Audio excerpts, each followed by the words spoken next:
Operation सिंदूर में शामिल सभी भारतीय पायलट और फाइटर जेट्स सुरक्षित अपने बेस पर लौटे हैं। ये आधिकारिक सूत्रों के हवाले से बड़ी जानकारी हम आपको दे रहे हैं।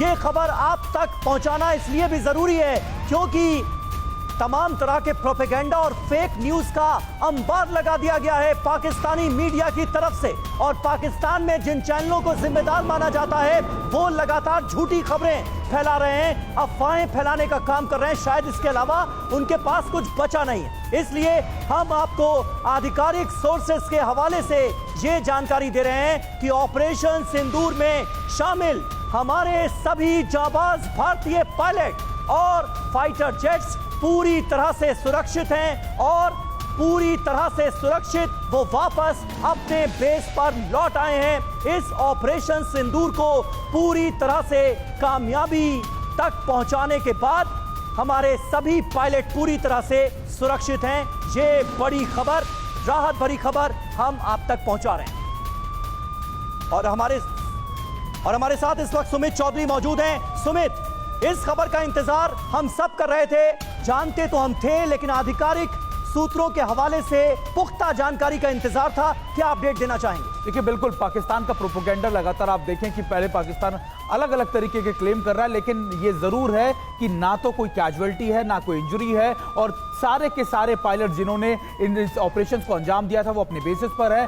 सर्विलेंस अलर्ट है, एयर डिफेंस मैकेनिज्म लगातार डिप्लॉय है, लेकिन भारत को किसी तरीके का नुकसान नहीं है। और सबसे खास बात ये समीर की जॉइंट ऑपरेशन तीनों फोर्सेस का आप कहते हैं कि नीश टेक्नोलॉजी या नीश इक्विपमेंट के इस्तेमाल से किया गया। यानी आप मानिए कि भारत के पास जितने बेहतरीन अत्याधुनिक हथियार होंगे, चाहे वो रफाल की बात कर लीजिए, चाहे आप बात कर लीजिए उन ड्रोन्स की जो इंडियन नेवी इस्तेमाल कर रही है, सर्विलेंस इक्विपमेंट की बात करिए, सभी के इस्तेमाल के साथ ही इन ऑपरेशन को सक्सेसफुली लीड किया गया। प्रधानमंत्री मोदी देख रहे थे, और खास बात यही है कि भारत को कोई कैजुअलिटी नहीं हुई। भारत लगातार जिन टारगेट्स को अचीव करना चाह रहा था, जिस चीजों को लगातार उन बेसिस को वो भारत ने कर दिखाया, भले ही 14 दिन बाद, लेकिन उस सारे टारगेट्स को सक्सेसफुली भारत ने अचीव कर लिया।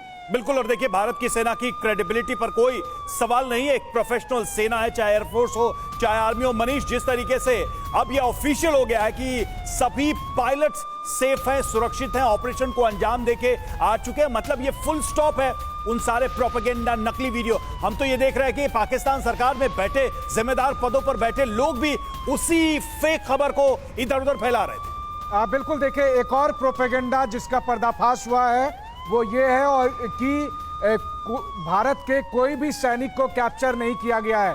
पाकिस्तान के रक्षा मंत्री, पाकिस्तान के सरकार के कई दूसरे मंत्री पिछले कुछ देर से लगातार झूठी बातें फैला रहे थे कि इंडियन फाइटर जेट को नुकसान पहुंचा है, हमने कई भारतीय सैनिकों को अरेस्ट कर लिया है, लेकिन ये सब झूठ है। और अब खुद पाकिस्तान की तरफ से भी आधिकारिक तौर पर यह ऑफिशियली कंफर्म कर दी गई है। और दूसरी बात है कि भारत की तरफ से तो ऑफिशियली ये कहा ही गया है कि एक तो हमारे जितने फाइटर पायलट गए थे वो सब सुरक्षित लौट आए हैं, हमारे सारे फाइटर जेट सुरक्षित लौट आए हैं, कोई नुकसान नहीं हुआ है, और ना ही कोई भारतीय सैनिक इस ऑपरेशन के दरमियान पाकिस्तान के कब्जे में आया है। तो ये सारी झूठ, सारा प्रोपेगेंडा जो पाकिस्तान फैला रहा था, कुछ मनीष, ख्वाजा आसिफ पलट गए। बड़ा अपडेट जो हमारे पास आ रहा है वो ये कि ख्वाजा आसिफ अपने बयान से पलट गए, यानी झूठ को स्वीकार करना पड़ गया। ये सीधे सीधे एक्सेप्टेंस है कि भारत के हमले के बाद पाकिस्तान में बैठे जो हुक्मरान हैं, जो अपने आप को जिम्मेदार कहते हैं, वो खुद कैसे झूठ फैला रहे थे। पहले कहा था भारतीय सैनिक को पकड़ा गया, अब मान रहे हैं कि ऐसा कुछ नहीं हुआ है। तो ख्वाजा आसिफ ने सीधे तौर पर यह माना है कि उन्होंने झूठ बोला था। भारतीय सैनिक के पकड़े जाने की खबर पूरी तरह से झूठी थी। ऑपरेशन सिंदूर में कहां कहां हमला हुआ, यह देखिए, पूरी डिटेल हम आपको बता रहे हैं। स्ट्राइक नंबर 1 मुजफ्फराबाद में, पीओके में। स्ट्राइक नंबर 2 मुजफ्फराबाद में, यानी यहां पर पीओके के मुजफ्फराबाद में 2 स्ट्राइक हुई हैं। कोटली में इसके बाद 3 स्ट्राइक हुई हैं। भिंबर में जो चौथी स्ट्राइक है वो की गई, 5वीं स्ट्राइक जो है वो भिंबर में की गई। गुलपुर में चौथी स्ट्राइक की गई। 6ठी स्ट्राइक होती है सियालकोट में। इसके बाद 7वीं स्ट्राइक की गई है चाक अमरू में, मुरीद के, जहां पर लश्कर का हेडक्वार्टर है। यहां पर 8वीं स्ट्राइक की गई है। और अब थोड़ा सा और नीचे आइए, बहावलपुर जहां पर जैश का हेडक्वार्टर है, 9वीं स्ट्राइक में जैश के हेडक्वार्टर को किया गया है तबाह। तो ये देखिए, पूरा मैप के जरिए हम आपको बता रहे हैं कि ऑपरेशन सिंदूर के जरिए भारत की जाबाज सेनाओं ने कैसे पिन पॉइंट अटैक किया है। और ये मैसेज लाउड एंड क्लियर है कि आतंक के ठिकाने हमारा निशाना थे और जो टारगेट हमने लगाए उन टारगेट्स को ध्वस्त कर दिया गया, क्योंकि ये जंग किसी देश के खिलाफ नहीं, ये जंग आतंकवाद के खिलाफ थी। मैप के जरिए हम आपको दिखा रहे हैं कैसे 9 टारगेट्स को अंजाम दिया गया है और एक के बाद एक जो आतंक के ठिकाने पाकिस्तान और पीओके में मौजूद थे उनको ध्वस्त करके पाकिस्तान को यह करारा संदेश, करारा मैसेज दिया गया है कि अब यह चलेगा नहीं।